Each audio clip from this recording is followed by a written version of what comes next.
Auto sector पर नजर डालते हैं। याद रखें, निफ्टी ऑटो इंडेक्स सबसे बड़ा सेक्टोरल गेनर है आज के ट्रेडिंग सेशन में। और कुछ टॉप गेनर्स की बात करें तो भारत फोर्ज में करीब 5% से ज्यादा की तेजी आज के ट्रेडिंग सेशन में दिखी है। इसके अलावा मदरसन सुमी, टीवीएस मोटर्स सभी में 2.5 से 3% की तेजी, भारत फोर्ज 5% से ज्यादा की तेजी, मदरसन सुमी उसमें भी करीब 3% से ज्यादा की तेजी दिखी है। और टीवीएस मोटर्स की भी बात करते हैं, यहां पर भी करीब 2.5% की तेजी दिखी है। निफ्टी ऑटो इंडेक्स और टेक्निकल सभी पर एक राय ले लेते हैं। रत्नेश, आपसे पूछना चाहूंगी, निफ्टी ऑटो इंडेक्स आज सबसे बड़ा सेक्टोरल गेनर है, क्या ये मोमेंटम अगले हफ्ते भी कंटिन्यू हो सकता है? और जो टॉप 3 गेनर्स है उस पर भी अपनी राय दीजिए।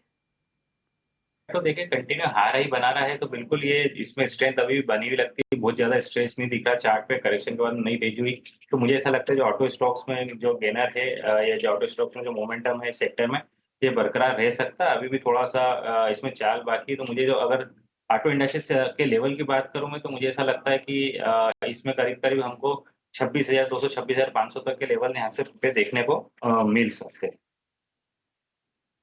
आई थी निफ्टी ऑटो इंडेक्स पर। अभी रियल एस्टेट सेक्टर से कुछ शेयरों पर नजर डाल लेते हैं। प्रेस्टीज एस्टेट्स पर नजर डालते हैं। करीब 3 से 5% की तेजी स्टॉक पर दिखी है।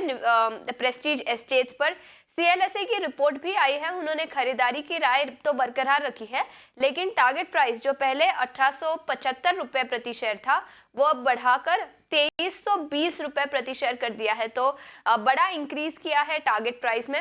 उनका मानना है कि कंपनी के जो डेट कंसर्न्स थे वो अब चले गए हैं, वैल्यूएशंस भी काफ़ी अट्रैक्टिव है और सेक्टर और इस स्टॉक में री रेटिंग कंटिन्यू हो सकता है। तो काफ़ी पॉजिटिव नज़रिया है सीएलएसए का प्रेस्टीज एस्टेट्स पर।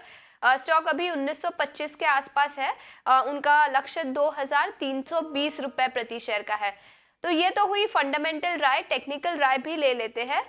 रत्नेश, आप ही से पूछना चाहूंगी, क्या राय बनेगी प्रेस्टीज एस्टेट्स पर? प्रेस्टीज से देखें तो काफ़ी अच्छा आउट परफॉर्म कर रहा है पूरे इंडाइसेस में। आप देखेंगे जब बाजार में करेक्शन आया था उसके बाद में इसने एक अपने की एवरेज 50 डे मूविंग एवरेज का सपोर्ट लेके डेली चार्ट में अच्छा वहाँ से रिटर्न करा, वापस अपने ऑल टाइम हाई के ऊपर निकल गया है ये। तो मुझे ऐसा लगता है कि इसमें जो तेजी है अभी बना ही रह सकता है, किसी ने ले रखे हैं नहीं तो इसमें एक स्टॉप लॉस लगाने की सलाह दूंगा मैं।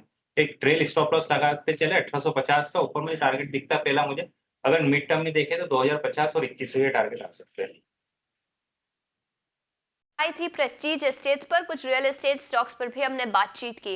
एक दो शेयर मैं जरा आपके सामने और रखना चाहता हूं क्योंकि अब समय कम है, इसलिए एक एक शेयर ही मेहमानों से ले पाऊंगा। जरा जल्दी जल्दी चेक कर लेंगे मेहमान, उनसे बताओ। आईसीआईसीआई प्रूडेंशियल, रत्नेश सर जरा चेक करना, बड़ा ब्रेकआउट मिल रहा है क्या आईसीआईसीआई प्रूडेंशियल? ऐसे प्रूडेंशियल बिल्कुल थोड़े से इंश्योरेंस वगैरह कंपनी में ज़रूर जान हमको दिखाई दे रही थी। तो उसमें अगर आईसीआईसीआई प्रूडेंशियल का हम चार्ट देखें डिम्पी जी, तो ऐसा लगता है कि इसमें काफ़ी अच्छा ब्रेकआउट इसमें ज़रूर दिया है। तो मुझे ऐसा लगता है जो पहला टारगेट ₹1630 का तो फ्रेश ब्रेकआउट आएगा, तो इसको अपने ऑल टाइम हाई ₹730 तक के लिए लेके जाएगा। तो बिल्कुल इसमें पोज़ीशन बनानी चाहिए और स्टॉप लॉस भी बहुत पास का बन रहा है, ₹600 का स्टॉप लॉस है, पोज़ीशन बनानी चाहिए। शेयरों पर नजर डालते हैं, यहाँ पर काफी एक्शन है। सबसे पहले जेके पेपर की बात करते हैं। करीब 8.5 से 9% की तेजी इस स्टॉक पर दिखी है। और जेके पेपर ही नहीं, कुछ और स्टॉक्स भी है पेपर सेगमेंट से। वेस्ट कोस्ट पेपर की बात करें तो 7% की तेजी, आंध्र पेपर में भी करीब 4.5 से 5% की तेजी दिखी है। चैनल चेक से ये निकल कर आया है कि डिमांड बढ़ रही है। जो हाई ग्रेड पेपर होता है उसकी डिमांड बढ़ी है और उसी के साथ कंपनीज ने कुछ प्राइस हाइक्स भी लिए हैं, करीब 1 से 2% के अक्रॉस कैटेगरीज। तो दो पॉजिटिव ट्रिगर्स है, डिमांड बढ़ रही है, प्राइस हाइक्स भी लिए हैं, जिसके चलते पेपर शेयरों में आज काफी तेजी दिखी है। तीनों ही स्टॉक्स पर राय ले लेते हैं। रत्नेश, आपसे पूछना चाहूंगी, जेके पेपर, वेस्ट कोस्ट पेपर और आंध्र पेपर, आज जो मोमेंटम दिखा है करीब 4 से 10% की तेजी तीनों ही स्टॉक्स पर दिखी है, क्या ये कंटिन्यू हो सकती है? जेके पेपर का चार्ट देखें तो पहले जेके पेपर ने एक करेक्शन के बाद में कंसोलिडेशन चल रहा था, आज इस अपने 200 मूविंग एवरेज के ऊपर आ गया है। तो एक जो सप्लाई जोन के आसपास में अभी रुका हुआ है 685 690 एक सप्लाई जोन है।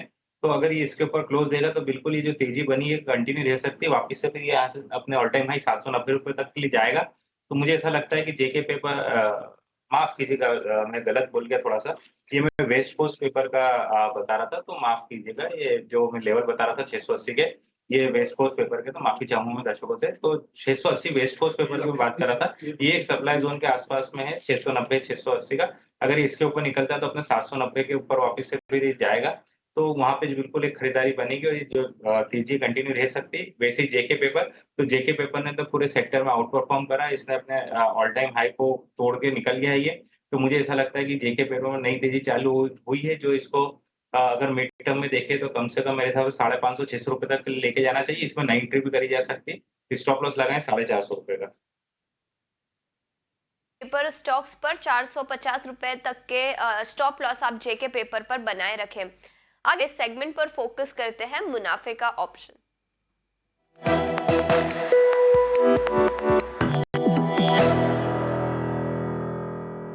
और आज मुनाफे का ऑप्शन बताने के लिए हमारे साथ रेलिगेयर ब्रोकिंग के अजित मिश्रा जी जुड़ चुके हैं।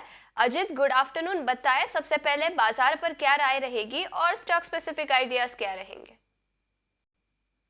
तो देखिए, जिस तरीके से निफ्टी में तो हमने देखा कि पूरा वीक इसने कंसोलिडेशन टोन के साथ निकाल दिया है, तो कहीं ना कहीं टाइम वाइज बेसिकली हम करेक्शन देख रहे हैं मार्केट में। बिकॉज इंडेक्स में टोन पॉजिटिव साइड का ही है, आप देख रहे हैं ग्रेजुअली आप हायर लेवल्स ही देख रहे हैं।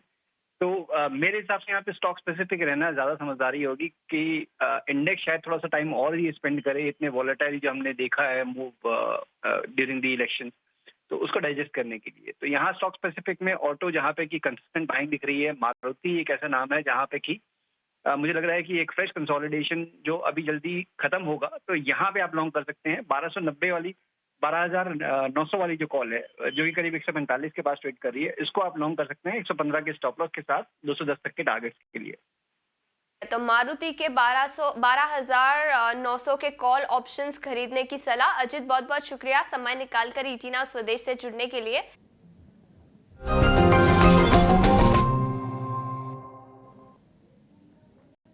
गिरीश जी नमस्ते, बताइए आज का वीआईपी शेयर यानी कि वैल्यू इन्वेस्टमेंट पिक कौन सा है? जो वैल्यू इन्वेस्टमेंट पिक है वो हम इंफ्रास्ट्रक्चर से लेंगे, बिकॉज इंफ्रास्ट्रक्चर में देख रहे हैं कि हम 9.5% की ग्रोथ सीएजीआर देख रहा है। एंड यही कहीं प्रोजेक्शन हमारा अगले 1 से 2 साल के लिए 11-11.5% का आ जाएगा। तो इसके लिए जो वैल्यू पिक है वो डीएलएफ है। डीएलएफ यहाँ से 1 साल का जो टारगेट है वो मैं 1,000 प्लस लेके चल रहा हूँ। बट ये टारगेट एक बहुत नॉमिनल टारगेट है, बिकॉज हम देख रहे हैं कि सेकेंड इनके फ्लैट सेलिंग प्रपोजिशन आए हैं, जो इन्होंने 3 महीने पहले भी गुरुग्राम में लग्जरी फ्लैट सेल करे थे, और जो 3 दिन में कंप्लीटली बुक हो गए थे। एंड अब अगला जो प्रोजेक्ट है वो इनका नया प्रोजेक्ट आ रहा है, जो अल्ट्रा लग्जरी प्रोजेक्ट है, जिसमें 50 करोड़ के फ्लैट्स आएंगे। तो कहीं पे भी ना ये प्रोजेक्शंस बहुत इजीली अचीवेबल है। स्ट्रॉन्ग फंडामेंटल से प्रॉफिट मार्जिन के ऊपर काफी अच्छी तरीके से काम कर रही है। 9.5% का ग्रोथ है ईयर ऑन ईयर बेसिस, जो 12.5 से 13% हो जाएगा जैसे ये फ्लैट सेल्स की अपॉर्चुनिटी आ जाएगी। तो इस प्रपोजिशन में कहीं पे भी 1,000 का टारगेट बहुत इजीली अचीवेबल रहेगा। होल्डिंग लॉन्ग टर्म प्रपोजिशन पे रखिएगा, शॉर्ट टर्म्स के लिए नहीं रहेगी। ठीक है गिरीश, बहुत बहुत शुक्रिया, थैंक यू वेरी मच ये शेयर बताने के लिए। 1,000 का टारगेट है। डीएलएफ जिनके पास है ना, वो ज़्यादा एवरेज ना करें, वो रखें। पता लगे ऊपर के रेट पे आप एवरेज कर रहे हो, आप एवरेज भी ख़राब कर रहे हो। और जिनके पास नहीं है उनको थोड़ा long term point of view से रखना पड़ेगा। बजट एक ट्रिगर हो सकता है जिसमें डीएलएफ को एक अच्छा भरपूर फ़ायदा मिल सकता है। ध्यान रखा जाए ये गुड़गांव की कंपनी है और गुड़गांव हरियाणा में ही है, जहाँ पे अब चुनाव भी होने हैं। तो कई मायनों में यह कंपनी अपने आप में इससे दिलचस्प बन जाती है। गिरीश जी बहुत बहुत शुक्रिया, थैंक यू वेरी मच समय देने के लिए।